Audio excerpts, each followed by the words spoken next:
Hello there, and welcome to another episode of Staying Power, a show that is all about building a better life. That's what you want. That's what I want. That's what we all want. So every week we come together to talk about one small slice of what that might be, and we hope that it resonates with you just like it resonates with us, and have some fun along the way. Who do I mean by we? Myself, JDK Winnikin, and my co-host, my colleague, my business partner, my great friend, so many different things. And she's always laughing and smiling, just like she is right now. Ashley Kniebel. Hi, Ashley. Hi. How are you? I'm great. Yeah? Good. I've been making fun of you for like the last 20 minutes. I know, in a good-natured way, which is good. And I kind of let you do it because it puts you in the right mood for this show. So I don't want you to think... Is that what it takes? I don't want you to think I'm some sort of doormat. It's like strategically you are not taken. A doormat. I know I'm not, but it's fun. It's fun. It's actually one of the more enjoyable things about our dynamic. We like to poke fun at each other a little bit, but... Of course, it's built on a lot. And we're actually going to talk about a lot of this stuff in today's episode. Today, we're going to be talking about how we can inadvertently, sometimes, and to our own detriment, hold on to old versions of other people or old versions of ourselves rather than allowing for change to be a real thing. And if that resonates with you right away, be thinking about an example of that in your own life. And if it doesn't yet, stick around and see what comes up for you as we talk about this. So, Ashley. Yeah. Hi. What comes up? Where do you want to start with this? That question. Where do you want to start with this? Well. Or do I need to explain a little bit more about what we mean by this? Maybe you could do that. I mean, I have an example. There's always reasons why these topics come to mind because we always have examples of conversation and then we're like, oh, that'd be great for the show. That's true. So you tell me, do you want to start with a explanation or a story? Let's see. Let's see what comes up. I have no idea. Let's just play a little roulette here and see what rolls out.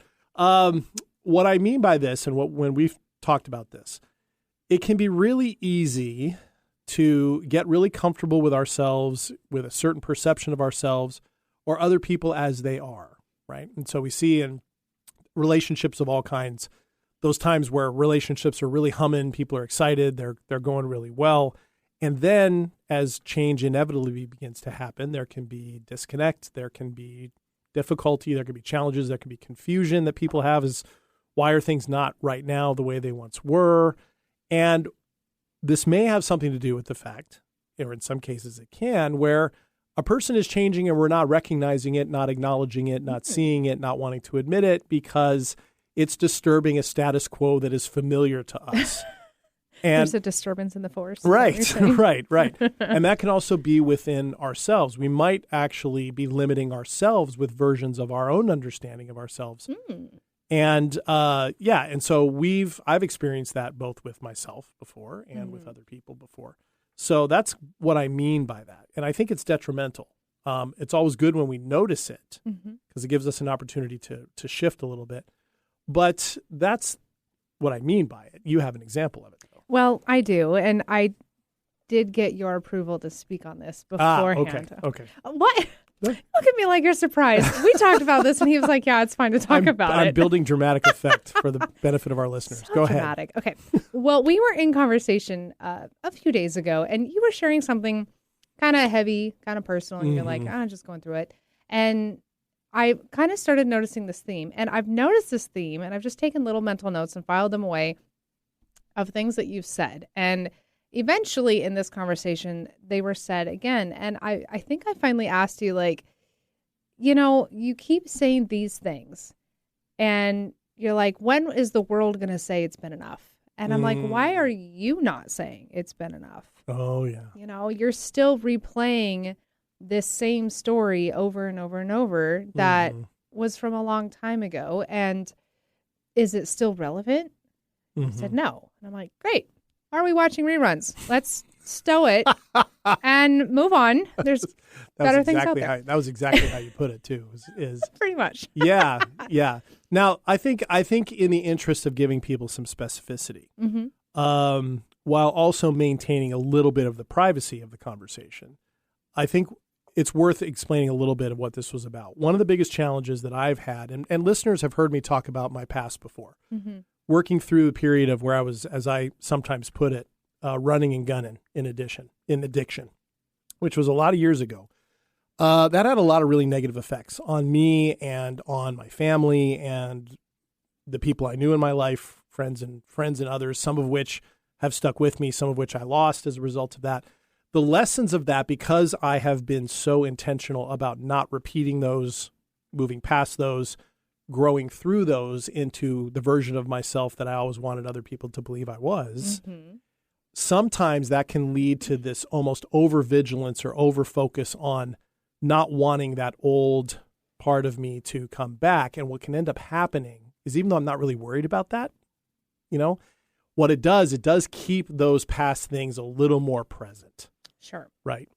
And you were correct to point out that I had this narrative going on, this limiting narrative where I was looking for outside factors to let me know that I had maybe safely moved beyond needing to worry about those things anymore. And you reminded me of something that struck on a really visceral level, both intellectually and emotionally, that I actually could choose to be done, to let it go. But because I had been so caught in this old way of viewing these things without knowing I was caught in it, it took that question. When is it done? And what's so funny is I've said to you in past conversations where you've shared similar things, like where you've said to me, well, if nothing else, I'm learning important lessons. And I said to you things like, well, when do you get to graduate? Yes, you have. And I'm like, wow, that's good. I get to choose my graduation date. Choose my graduation date. Probably do that. Yeah, it's a similar thing, right? And it was so important for me to hear that because those were certainly things I'd thought of before, but because that's such an internal dialogue, and we all have those internal dialogues. We spend more time every day in internal dialogue with ourselves than we do with dialogue with anybody else. Oh, yeah. And so we reinforce these things on the regular without really knowing that we're necessarily doing that. And it's until we talk it out, right? And interestingly enough, to give listeners, again, more backstory, I knew something wasn't working. I knew something was up because I specifically reached out to you, Ashley, and said, when we can find time, I need an hour or two. I got to let you know what's going on. I got to download some of this stuff that's grinding up. I don't know exactly what's happening, but I know enough to know I need to talk about it because I had that sense that I had those cycles going on. So there's the context for it. So that's what we mean. How do we, and of course, by extension, you and I went into a conversation after that part about, wow, we can do that to anybody, right? I've certainly done that to people in my life. And part of the conversation we were having that I brought up was about me struggling to allow somebody else to be different, right? Or the possibility of that being different. And it's a challenge. And what's interesting, since that conversation, I felt a lot better about the whole thing. Oh, really? Which is good. Which is good. So, thanks for the update. Yeah. And so, I think it was important when we talked about doing this as a show concept, I was like, okay, well, there's so many things we could start with. The first thing is what I was going through and what you were pointing out and what you've gone through before and what I've pointed out is actually a part of how our brains are wired, right? Yes. We like familiarity. Sure. Right? Because what does familiarity give us? Comfort. Ease. Ease. Predictability. Which, if we have comfort, ease, and predictability, that equals safe. Yes. And to a certain degree, that's true. Right? If you know what those things are, there can be safety in that. Now, there can be certainly things that are predictable that are uncomfortable, right? Sure. Unhealthy situations can be predictable, and they can be familiar, sadly. But those things, that familiarity also affects the brain because it's kind of the devil we know, right? If it's the bad thing, it's the devil we know, whereas the unknown thing that might be better is scarier to move towards because we just don't know what it's going to do. We don't know how it's going to change us. We don't know how it's going to affect us. We don't know how we're going to respond to it. So there's that. So our brain prefers predictable patterns, right? They require less cognitive energy. The frontal cortex processing is so much easier. And that familiarity gives a safety signal to the part of the brain, the amygdala, that regulates that feeling of safety. And then all of the body's chemicals are all in order. Body feels okay and all that. But the problem is if suddenly those things start to get disturbed, we may not always notice that they're happening, right? Particularly if it's being generated by other people or by our own growth. So, well, that's interesting too, because then you might start to feel like, oh, something feels weird. Am I doing something? I'm doing everything. I'm keeping myself very safe and handling things every day like I normally do, and yet there's a disturbance in the force, right? There's something going on, but there is something that we do also with our lovely brains that is, as you get to know yourself and you get to know other people, you essentially create a file of them, so to speak. And as time goes on and with yourself and other people, you get to know them more, you just keep adding to that file, right? Yeah. And there are times when it's appropriate to stow that one and start a new file. Because if you think about it, probably the version of you that I know versus the version of you that somebody who knew you through your addiction times or whatnot is probably very different. Oh, yes. And you might like the version of you that I see more than what they see. Oh, no doubt. Because they see all the other things and I see all the goodness and all the growth. And I didn't see you grow, but I've seen the results of it, right? I've seen all the leaps and bounds that you've come to since what all work you've gone through. And sometimes, even with yourself, it is time to start fresh and new. And it's okay to let go of the things that you've done in the past or those older versions of you. You can mourn it if you need to, if it feels weird or scary, because you're like, no, it's still part of my identity. But if it's something that doesn't feel good or you don't like it and you're trying to move beyond it, it's okay to release that and let it go. Right. I love that example because, first of all, the visual is great. I envision like the brown folder the you open up, or whatever. Right, and it's got the clip in the corner of the photo. Yep. And it says got all the status on it, like a top secret file in an espionage movie, something like that. But nevertheless, I like that. But also, it's just information, right? It's what's collected and what's expected. And the idea that, one file has to stay the same and just get bigger and bigger, rather than here's the old version of that, put that one back away. For future reference, it might be of interest. Maybe it could be pulled out if ever necessary at some point in the future. But how about we start building a new file on this? Well, and reframe, we talk about reframing a lot, but if that's uncomfortable, there's a difference between losing and releasing. And a lot of times people panic when they lose things, right? Yeah. It's at a loss. And now you're like, I need to find it or replace it or whatnot. And that insinuates that you did not have power or say over the situation. It happened without your consent. If you are releasing it, then that means you decided, you chose, you held all the power with that. And we're talking about the perception of oneself, the perception of another. Yeah. Right? Yes. Which they can't really take away anyway. Right. Somebody else. They can't take away from us and they can't take it away from our perception of them. Yeah. Right.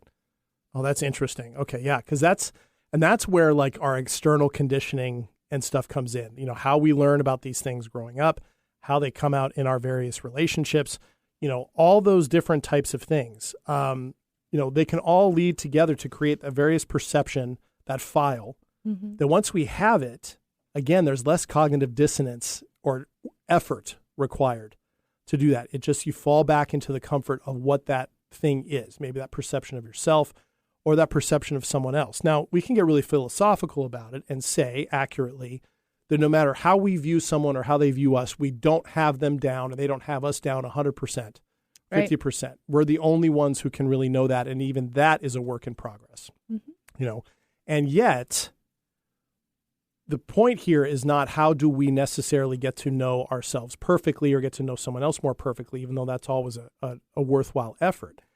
It's how does that recognition that people are changing, including ourselves, and that maybe new files are necessary on a regular basis, if we embrace that, how does that open up and shift our understanding of how life is supposed to go or how we want it to go, how it can feel, how it can be? And the good news is, even though it leads to more cognitive dissonance at the front end and it requires a little more work and a little more intentionality, it does open up a lot more possibility for what might be true and what might not be true.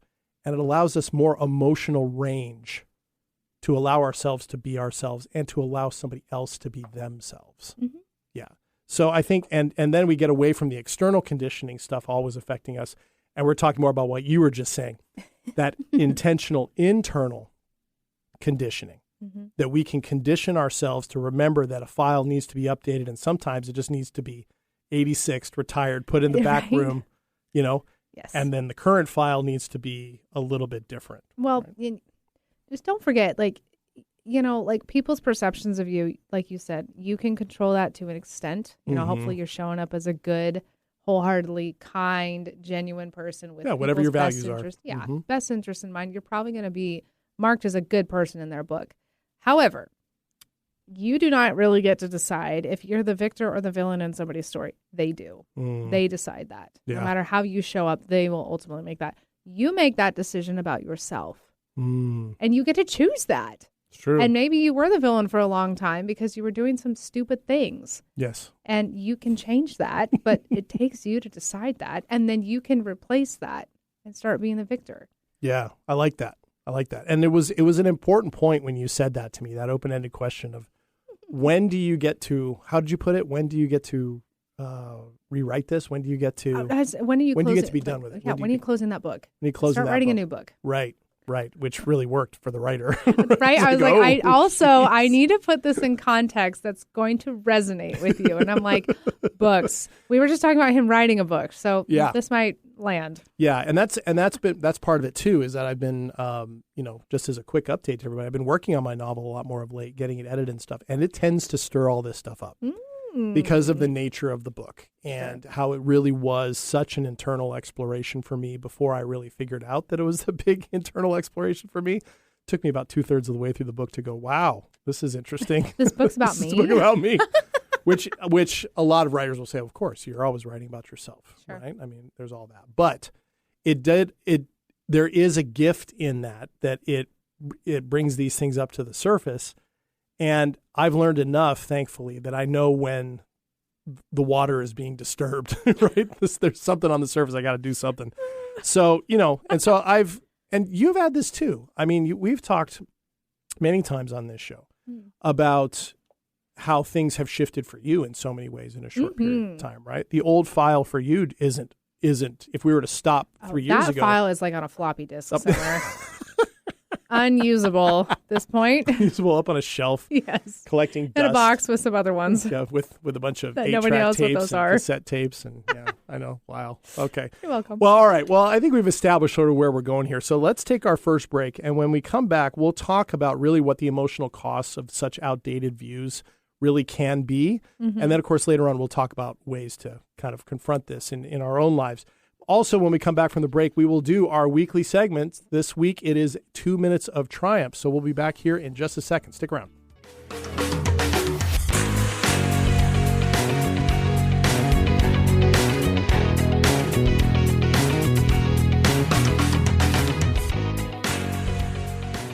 Are you ready to discover remarkable stories of resilience and cultural connection? This is Diaspora, a show sharing the journeys of first-generation immigrants from the Indian subcontinent now building their lives in North America. Inspiring, insightful, and always engaging, Diaspora offers a unique perspective on the immigrant experience. Join me, Aditya Mehta, my guests, on the Diaspora Show every Wednesday at 2 p.m. right here on KKNW. I'm Angela Bassett. As a first responder on screen, I know what it means to act fast in an emergency. In real life, the same urgency can save lives, especially when it comes to food allergy. For 33 million Americans, one bite can cause a life-threatening reaction. Now, there's a needle-free option, a new way to carry epinephrine. Know the risks, know the options. Be ready to act. Learn more at foodallergy.org/ready to act. Alternative Talk 1150. It's good for what ails you. This statement has not been evaluated by the FDA.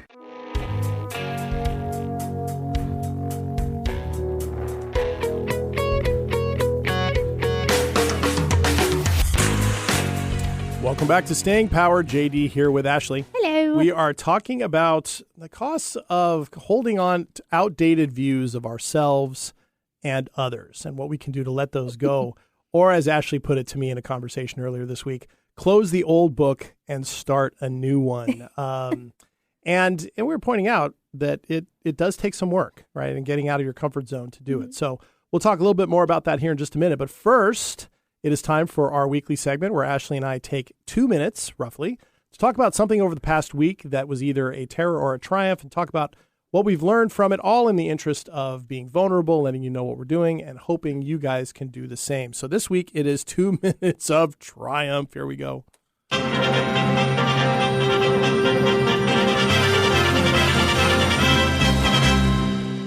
Yes! Okay. Oh my God, both of you. I know. Eric and I both get very excited for the yes. I love that for you guys. Yeah, it's fun. It's fun. No, it's great. Check out the video on our YouTube channel, by the way, to see that. Yeah, go ahead. Live version of that. What do you got? Okay, my triumph this week is actually something I'm a little bit proud of. You guys, if you've been listening for a while, you know my schedule is nuts, and I work more than I probably should or could. But I've been able to work some health-related things back into my schedule, specifically Brazilian Jiu-Jitsu. Oh, which, yes. if you know, I have been an avid trainer for a long time of that practice, and I had to take, unfortunately, some substantial time off, much more than I thought, from training because other things in life have gotten substantially busier, and I've been able to, while it's only 1 day a week so far, but I'm like, I am slowly rebuilding that habit and working it back in my schedule, and it has brought so much joy and goodness. Even though it's only 1 day a week, I used to train 5 days. So this is like a real low start. And I'm trying to give myself some grace and not be too hard on myself, being like, why aren't you going more? But it's been so good and it feels so great. And I get to train with all my girls again, which That's has been great. Reconnecting with those people and That's great. beautiful That's people. great. So And you've been doing that for a long time, and you've become quite good at it. thank you. Yeah, I know. What belt are you? I'm purple. Purple, which is how many behind black? 2. 2. Getting there. Are you still shooting for the black belt?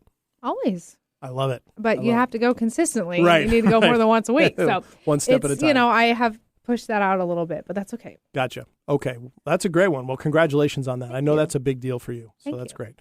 My 2 minutes, my triumph is overcoming a fear that I didn't know I had, interestingly enough, and also doing some planning. I tend not to plan very much for things. I'm one of those people who I've been working on taking the initiative of setting things up to do things with people, with my family, with friends. Oftentimes I default back into being invited or people, and then I go do them. It's kind of the introverted side of me, I guess. And You have one? I do. Wow. I do. Yeah. Okay, sorry. And no, I do. But one of the things I've been wanting to do over the last couple of years is take more initiative to do things and set them up for myself. And one of the toughest challenges for me has been my birthday, which is in September. And it's always right around Labor Day. And so usually like lots of people are gone or they're just coming back from a trip and school's starting again. And it's kind of one of those birthday dates, September 6th, that gets lost in the shuffle of the shift in scheduling seasons, right? And I've always sort of understood that, but I've also just kind of let stuff go. And all of a sudden I'm in a position year after year where like my birthday's a week away and I have no idea what I'm doing. And I scramble to either figure something out or people are like, oh, I wish we would have planned something. We didn't think about it. So this year I decided I'm going to plan some stuff with different groups of friends over different days. And what I encountered was the plan I'm making for my actual birthday. I started having some trepidation of even putting out the invite for it because I had this little kid feeling of what if everybody says no? Really? Yeah. Huh. On a very emotional, and I recognized it immediately. I was like, this has nothing to do with my group of friends. This has to do with something deeper than that. And I actually mentioned it to one of those friends. And I said, hey, this is coming up. And she was great at giving me some perspective on how to reframe it. And so just the triumph is recognizing that was happening, not beating myself up about it, talking about it with somebody and kind of reaching a point where I could keep going forward with it. So Nice. I'm having fun planning some stuff for my birthday. Okay. Yeah. Well, that's good. I'm Yeah. excited. I remember, didn't you do like a birthday thing, baseball related last year? Yeah, I did with A bunch of a different couple parks buddies and of mine. stuff? Yeah, down in California. Right. That kind of thing. And we weren't able to kind of make that happen this year, but that's why I really wanted to make sure I did something. Right. So anyway, it was kind of fun. Very cool. Well, Yeah. we'll have to do something special for your birthday. Oh, well, that's part of the plan. So we have stuff to talk about. Oh. So we've got to figure that out. So, all right. So with that in mind, it actually does fit into this, right? We're talking about old versions of ourselves, right? Yeah. Old right? version of myself How didn't old? plan stuff. Right. 5? Exactly. Okay. And it, right. It means that Whatever things age. from when you're little can still affect you when you're not so little. And we have to actively, work through those, right? And choose to go somewhere else. And it's difficult, of course, as we mentioned before the break, Ashley, because of the experience of cognitive dissonance. It's a term that goes back to the 1950s, cognitive dissonance theory, which generally speaking is about the challenge that we can have when we're trying to hold what feel like two diametrically opposed sets of beliefs, values, or things like that, and try to make them fit when they can't, right? We see it thrown around a lot in a lot of our public discourse these days about that. And which is fine, because I think those things should be pointed out in public discourse. In this case, though, what it can do, we can, because we don't like cognitive dissonance, and our bodies and brains don't like it, we can just hold on to that old file, if you will. We resist updating our views of ourselves and of other people because it takes work, and not just the intellectual work, but the emotional work that comes with it. If we have to update our views about a friendship we have that is clearly changing and we don't want to admit it, maybe, drifting a little bit, that's painful because it acknowledges the possibility that something you thought was, rock solid or never going to change is changing. And maybe the threat or the fear that the friendship will either not be the same or it will end can be overpowering. Sure. Right. Exactly. So it's the impact that can have, though. And this is the other part that we don't like to think about, is holding on to old versions of ourselves and others. It can limit how much we grow or letting other people grow around us. And when we don't allow for that in ourselves and other people, it's going to limit and really reduce effectiveness. It's going to breed things like resentment. Any unhealthy dynamics that are coming up are going to get grabbed, all of those things. So those come to mind. All right. What else? What are you laughing at?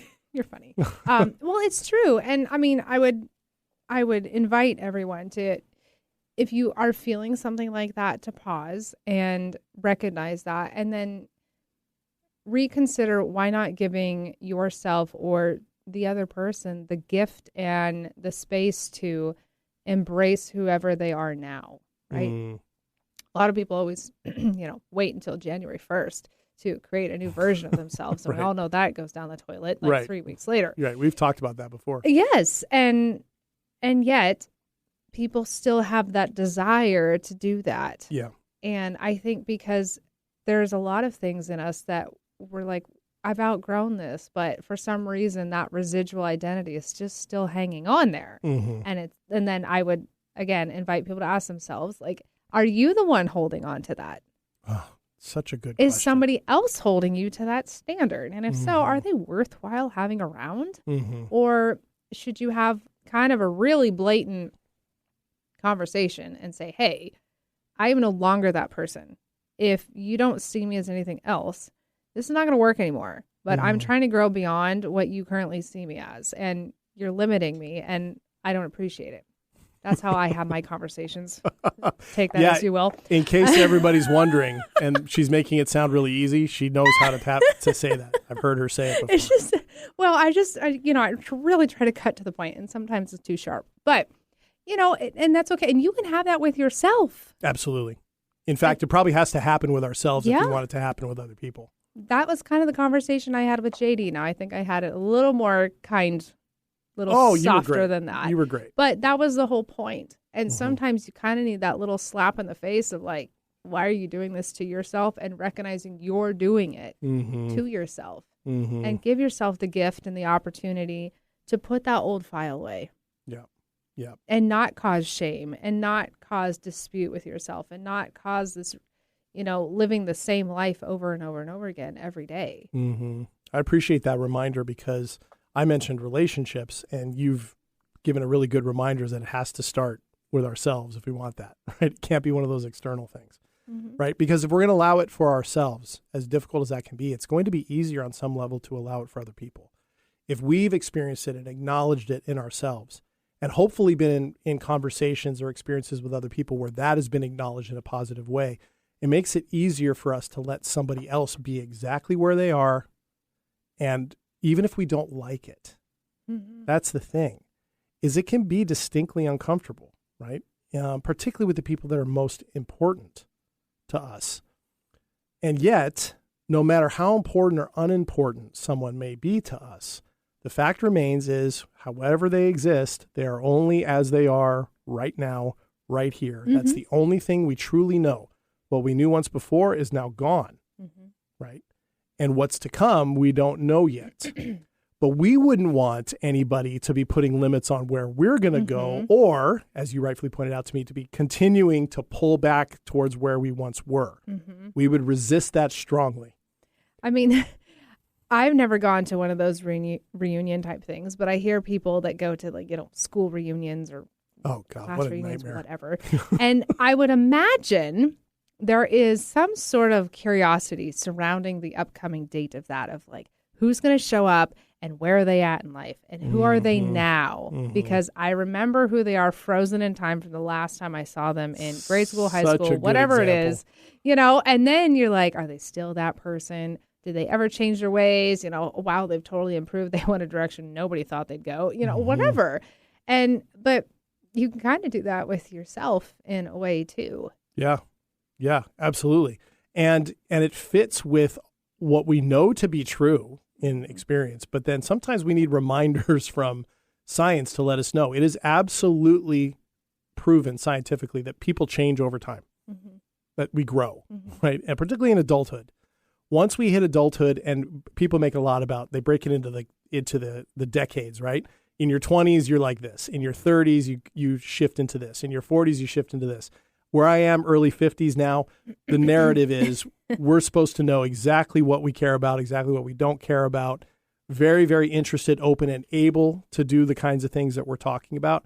And to a certain degree, that's true. But the example we're basing this episode on shows that even then, because the things that are kind of I was holding on to are back in my teens, 20s, and 30s. Yeah. It's a big book. Right? It's a big book. It's a really big file. To hold on to. Yeah, it's a big file, Heavy. Right? It needs to go on the back. Well, and keep in mind, and I kind of, you know, in my own intellectual conversations with myself, I had this thought. What? I do have them. Don't look at me like that. I was not questioning this at all. Do not a little give people... smile was like, oh, of course. Yeah. You know, and do you ever really stop and think about, probably it'd be somebody in your close circle, somebody that really matters to you, like partner, friend, family, whatever, of what it must be like to live in their shoes and in their brain. Maybe not live in their shoes, walk in their shoes, live in their brain every day. And we don't, because we view people based off of how they make us feel. So that's our first benchmark. Yes. Always. So I'm like, they're a great person. I love them. I would do anything for them. Why? Because they make me feel really good. I get some sort of greatness or high feeling, whatnot, because of them. Now, maybe they're a great person. Maybe they're not. Yeah. But whatever they're doing for me is working. So in my book, they get high regards. But there's other people where, and this has been a hard lesson for myself, where I have one perspective of somebody and I'm like, this person, blah, blah, blah, blah, blah.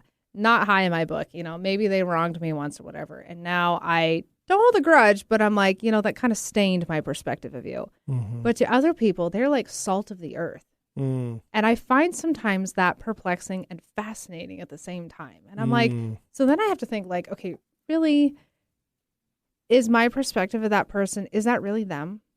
Right. Or did they wrong me once and I'm just like, well, forgive, forget, move on. But you don't look the same. Is that part of the file that has a big red marker on it so you can find it really easily and flip right to it when you need to? Yeah, that one's got some worn edges on it. Clearly, I've opened it a few times. But you know what I mean? Like, that's so good. There's just things that I was like, maybe that person's actually great. Yeah. But I'm no longer letting them be great because I can't let go of what happened however long ago. And I refuse to allow them to be great in my book. Oh, man. Is that fair? It is not. And in fact, if we go back to a handful of episodes where we talked about Anthony DeMello's stuff, this is exactly what he was talking about. How we are viewing people. If we are viewing them as something that gives us something, we aren't seeing the reality of who they are, right? Yeah. And we don't possess them. The same way we don't possess a beautiful sunset, right? A beautiful vista, a beautiful moment, right, of experience. We don't own that. We're grateful that we're able to experience it. And those things belong to, you know, we essentially the people that we love and mean something to us mean something to a lot of other people in a lot of other ways. And it can be so important to recognize, I love what you just said about moving beyond that initial, they make me feel this way. So that's why I hold this version of the file. Yeah. When if we really step into in an empathetic way, into even just a theoretical exercise of what does it look like to live the way they do, knowing what we know about them, knowing perhaps about their history, knowing perhaps about their challenges, their traumas, their goals, their dreams, the parts of themselves that they don't think that we see, but we do. You know, what must that be like? And that exercise for me is powerful, particularly when I'm in a situation with a person where I can tell things just feel a little different, right? There's some angst to it. Well, you know, I would even, boy, I'm just all about the listeners today. I would challenge you. If you've, had somebody in your life that at one point was a little salty and you're like, not my favorite. However, you have noticed a change in them and it wasn't just a one-day change. Like maybe this is somebody you see quite often. You're like, every time they're just this way and it's annoying. Who invited them? So on and so forth. And then you have a great time with them one time. You're like, oh, well, that was unique. Like that was actually enjoyable. But I'm not betting that that's actually how they are. That must have been a spoof. And then you meet them again and it's still enjoyable. And it keeps getting enjoyable. And so now you're like, did they have a change of heart? What's going on? My challenge is, why don't you acknowledge them? Like, hey, I don't know what's different, but you've been really awesome lately. And I don't know what's going on. Nothing like saying you sucked before. You don't focus on that part, JD, okay? You focus on the part that's like, you've been really great lately, because for a long time, you were not. You don't say the I know, second you don't say half. that. But you know what I mean? Like, here, like, focus on the fact, like, hey, like, I've had a lot of fun with you. Or, last few times we've hung out, this has been good, or whatever. Because maybe they did do something, and maybe they are trying to change their ways and rewrite their script. Yeah. And they might appreciate the fact that you notice. I like that. I like that a lot. All joking aside, I think that's really, really important because it gives that opportunity for them to be seen and to know that they've been seen. That's what we want, right? And think about how good it feels when somebody we know acknowledges that to us. Yeah, that's great. Okay, you're welcome. That was very good. Very good all the way around. Look at that. Ashley dropping the mic, ringing the bell, right going into the break. Okay, let's go to our second break. When we come back, we'll talk about some practical things you can do if you are kind of holding on to old files, as it were, about yourself or others. And we'll finish up the show that way here on Staying Power. We'll be back in just a minute.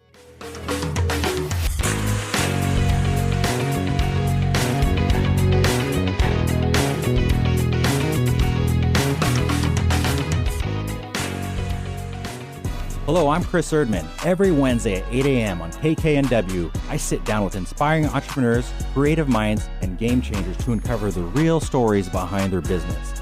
On my show, Made of More, we explore the challenges that they've overcome, the breakthroughs that they've celebrated, and the mindset that drives them forward. If you're ready to unlock your full entrepreneurial potential, Made of More is the show for you, because here we know you are made of more. Every Wednesday at 8 a.m. on KKNW. Don't ask me to talk. There's a lot of talk out there. Political talk, sports talk, girl talk, trash talk, and so on. But there's only one, Don't Ask Me to Talk, helmed by conversational off-roaders and podcast pals Eric Ryder and Stacey Heller. They follow every tangent they encounter, from cultural blind spots to their infamous weekly Wheelo topics. Listen wherever you listen to your fave podcasts. Subscribe and share too. Or tune in every Saturday at 3 p.m. or Tuesday at 4 p.m. on KKNW. Make it a great day. Keep your dial on Alternative Talk 1150.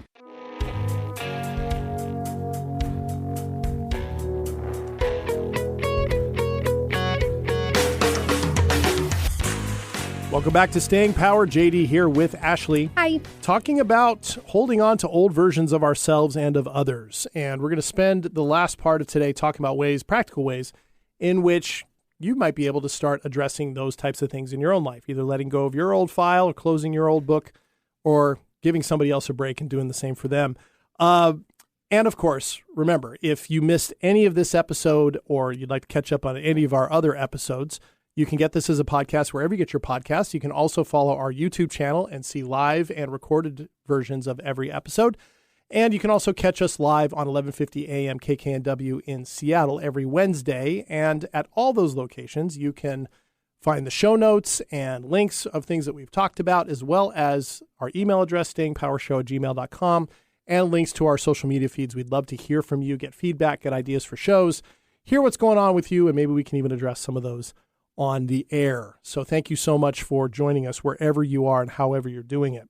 All right, Ashley, practical things. You were so good last segment, by the way. That was amazing. I wish I had another minute of break to process that a little bit. But in the interest of time, we can rewind it. That's the cool thing, right? On the podcast, and go back and listen to it over and over again. Yep. Now, with that, let's talk about some practical things, because it's we're talking in very broad terms, and yet the changes we're talking about require action, right? And steps to do. And sometimes that itself can feel overwhelming. So one of the places that I start with this is recognizing that the way we act when we hold these old files is that we're certain that they're true. Mm-hmm. Just becoming curious, making a slight shift from certainty to curiosity about in what ways may these not be true anymore, right? And we can certainly reflect on them. We can bring them up to people that we trust. Like, hey, I'm wondering about what things about me are no longer, maybe aren't as true. What have you noticed, right? And here's what I'm wondering about, right? Or if it's about someone else, if yours, and it's what might be possible, even if you don't know the answer and even if you don't ask them. Like, what is different about that person? What might be different? How are they now? Rather than that's just how they are, which is what we always say. Well, sure. Right? Or that's just how I am, which is you hate. Right? Yes, I do. Asking instead, I wonder what's true, or just wondering, well, I wonder what's true for them now. Just even if you never get an answer to that question, just asking the question opens us up to curiosity and possibility. I think that opens up a lot more of possibility of what might be true. I like that. I mean, I would say, I guess I kind of spoke on this on our last segment, but when you're going through your day-to-day and you're interacting with people, and whether it's somebody you interact with often or just ever so often, is look at who they are present day. What are their behaviors now? What are they doing now that might be different from who they were back then? And will you allow yourself, and is it okay for you to let go of who they were back then and just accept what you see in present day behavior? Yeah. Because that's what everybody else is doing who's meeting them for the first time that day. That's true. That's a good point. Yeah. Those past patterns may no longer be true, right? Yeah, that's a good one. And another piece that I would add to that is if you get this thought in your mind, I wonder if that's an old version of that person, allow that thought to pass by, or not pass by unnoticed, but let it show up. That's an act of mindfulness, right? Catching that and letting it hover, letting it sit. Don't necessarily need to answer, right? Because I know when you ask me that question about me, when can you close that book and start a new one? I could be asking that about 15 different things, right? And so all those things, and pretty much they're all floating around. I've made some decisions on a few of them since then, but those can float there. And I think recognizing that, we can then pause, and rather than make, just reinforce that old file's truth, quote unquote, or say it's all different now and I'm scared to death about it, we can pause and just allow the possibility of that, right? And recognizing that we are looking perhaps at an old version to just be true by itself. And sometimes that's enough. Yeah. Well, and you can reframe. Again, we're all about reframing here. Instead of saying, maybe in the past you were bad at something, you always knew yourself like, oh, I'm just terrible at that. No, I'm no good at that. Like, I know one person particularly that's like constantly like, I am no good with technology, like IT stuff, computers, all that. It's just not my thing. I don't understand any of it. However, I have actually seen this person gain maybe like 2% improvement in that area, whether they actually meant to or just because they had no choice. And they've learned some things and they've picked up on some things. And for somebody in like that situation, instead of just defaulting always of like, oh, I'm just terrible at it, you can say like, and recognize, I'm getting a little bit better. Like, don't focus on the loss and the bad. Yeah. Focus on the improvement and the good and the little win in there. Like, it might even be 2%, but that's way better than you were before. Sure. And it's 2% to the 100% definition of what understanding all that would be. If we're talking about where they were and it's 0%, they've gone to 2%, it's actually a 200% increase of where they once were. So you want to really champion the big numbers. That's big time. You know, like just looking at that situation from the other half of the coin, the other side of the coin, I guess. Of like, it's not always like, I'm bad, this is a loss, this is what's missing, or, you know, whatnot. It's like, this is what's improving. Yeah. This is what I'm learning. This is what I've acknowledged and I've noticed. And maybe even just that, like you said, just curiosity is already a reframed step in a better direction. It is, because when we say we're bad at something, we give it a finality, right? Or you could flip it around. I do this better than anybody, right? Is finality. And that doesn't allow for improvement or change or progress, right? I mean, all of those things make it difficult for us to even be open to the idea that we could learn something new. And again, what we don't like about new stuff is it requires work, and it challenges our brain and our body and our emotions in ways that are uncomfortable. And when we feel like we have those in lots of areas of our life, and we do on a daily basis, in our relationships, in our work life, in our internal life, all of those things, it can make it like one more thing. Oh gosh, you know, don't want to do that. I just want to keep it simple. I'm going to keep it there. But the problem with that is that we, without even knowing it, we box ourselves into these narratives that can just limit us. And I think on one level, in our bodies and in our emotions and deep in the recesses of our mind, we know when we're doing that, when we're feeling like we can't break free and we don't know what's going on and we don't know why we're feeling, you know, why things are so difficult. We're feeling so miserable. We're feeling so trapped, blah, blah, blah. We tend to go looking at the external things, which may have a role. But what we're talking about is engaging that internal sense of, where might I be limiting myself in my beliefs and my practices, that whatever's in this file? And why do we have to hold on to all of this when maybe the very act of dropping it will give me a little more bandwidth to explore what might actually be more true right now or could be true going forward? I think we can feel that. Sure. Well, and if you feel it, it's okay to compliment yourself on that. I'm a huge advocate of doing that. Yes, you are. Yes, you are. I really am. But, you know, you can also compliment that in other people. Yes. And, you know, everyone likes to hear a good word about themselves. Everyone likes to feel good. And to be honest, this is just a little side note. I notice a lot of compliments are on things that people have no influence over. You know, like it's usually about your appearance, how you are naturally, or something of the nature, not of like, hey, you learned a really awesome skill. You have accomplished a really big goal or something, you know, and whatever, like personalize it for the person, but compliment something that took actual work and changes from that person, not just something they're born with. Yeah. You know, like those go so much further when you actually take the time to recognize a value change or a new habit or something that the person didn't just come about naturally, but something they really had to earn to work for. Yeah. Because it's such an acknowledgement of everything that they've done. Yeah. And you can do that with yourself. It's true. I do that with myself, and that's why I'm so confident all the time, because I'm like, I give myself the opportunity to recognize the things that I've actively done. I don't look in the mirror and be like, boy, you're pretty. I mean, I do that, but I also am like, you know what? You've really stepped up in your managerial, you know, department and done this today, and that was great. And you have. You've really, in that department, you've learned really what's best for you to hold on to, and you've learned what's best to let go of. Thank you. I've seen that. Yeah. But, you know, just to use myself as an example, it's a great example. It works. It's a great example. And one for me, I remember having a moment, an experience a few years back with a person who is very important in my life. And we had gone through a period of some distance and some quiet just to sort some things out. And, you know, came back around the other side and kind of rebuilt as we went. And somewhere down the line, she said to me, we were having this great conversation. She said, you know, I don't know how it happened or when, but I want to point out that you've learned so much more how to talk with me than talk at me. Oh, wow. And I remember feeling amazed by that. And it felt really good. And and the thing was, I knew what she meant. Right? Oh. I was like, oh, okay. And then she explained a little bit more. But I mean, that felt really good to hold on to. And literally just somebody said that to me yesterday in a different context, different person who expressed appreciation. Thank you for this. It was a challenging conversation at the front end.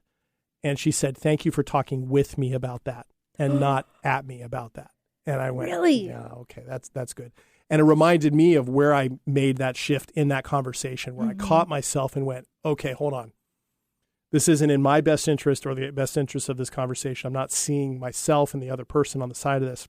Let me take a deep breath, which I literally did. And it was my body that told me what was happening. I felt myself tense in my chest and in my back. I was sweating a little bit. And I was like, okay, there's the signs that I'm not in a spot, right, where these things are happening. I'm listening to old files about this person, about myself, about the situation, when I perhaps need to be aware that the situation might be a little bit different than I'm conceiving of it. Yeah, so that stuff matters. And I think it's important to remind everybody that the science of this, the flexible thinking that we're talking about and paying attention to the body on this, it is linked with greater psychological well-being. People who can be flexible in their thinking about themselves and about others, it has been proven to show they have a better sense of well-being about themselves and about others if they're flexible. Oh, I really like that. Yeah. Doesn't mean you just get blown around on the wind and you just believe whatever anybody says or, any of those things. But to be flexible to possibility, that's why I always say curiosity is so great to lead with, because it epitomizes that very thing. If you're curious, you're flexible. And you're open to hearing something. Well, and the person on the other side of that is going to appreciate a lot more, because then all of a sudden you're allowing them space and a bandwidth to be different. Yeah. And maybe in an area that they've never been given that before. Yeah. Might feel a little sketchy because they're like, well, this is new, but it feels good. And then they can build trust with you. Yeah, absolutely. Because then they know that you're paying attention and you're not holding them to some sort of standard. Your own file on them is a way of saying it is open, right? And you're open to adding new stuff to it. And when we see that, when we experience that, we get affirmed to that, we're able to do it more because the body likes it, the brain likes it, right? And ourselves remember what that feels like, and we are encouraged to do it more. It's positive reinforcement, right, on every level. And so, what's a good challenge for our listeners? I've been challenging listeners like all episode. Want to do it again on the way out? Oh my gosh! Go ahead. We got 2 minutes. Do I have another challenge? Ooh, you know what? Maybe. Well, I would always say, like you say, we always say, start with yourself. Really, and maybe over this next, today's Wednesday right now. Look over the next few days, maybe over the weekend if you don't have a really busy weekend, and look at what is an old file that you can get rid of. Yeah, just one thing. You can release it and store it somewhere else. One thing. Let it go. And even if it's part of your old file, something in your own file or somebody in somebody else's, right? Or think about, or if you notice anybody who's stuck in their old file, Pull an Ashley on a JD. Yeah. Ashley's got a very unique way of doing it. It's very effective, actually. You make it sound a lot worse than it is, though, because it's not as hard-edged as you sound. It's direct. Okay. It's direct. But it's not always hard-edged. And I think it's because you ask an open-ended question. It's a question of curiosity, right? Your question of curiosity was, when can you close this book and open a new one? That's a curious question. It's not a threatening question. It's not a judgmental question. It's not an attacking question. Yeah. It was a question that made me go, she is literally right at my side on this, sitting side by side asking me this question. That goes a long way. So good stuff. All right, good challenge for next week. We'd love to hear from any of you who take this on. And let us know what you discover. Again, you can reach out to us at stayingpowershow@gmail.com. Easy for me to say, apparently not. Or on our social media feeds. We'd love to hear from you. We will be back next week with another episode where we're going to take a look at some other way to build a better life. And we're so happy to have you for this episode. I'm JDK Winnigan. I'm Ashley. We'll see you guys next week. Thanks so much.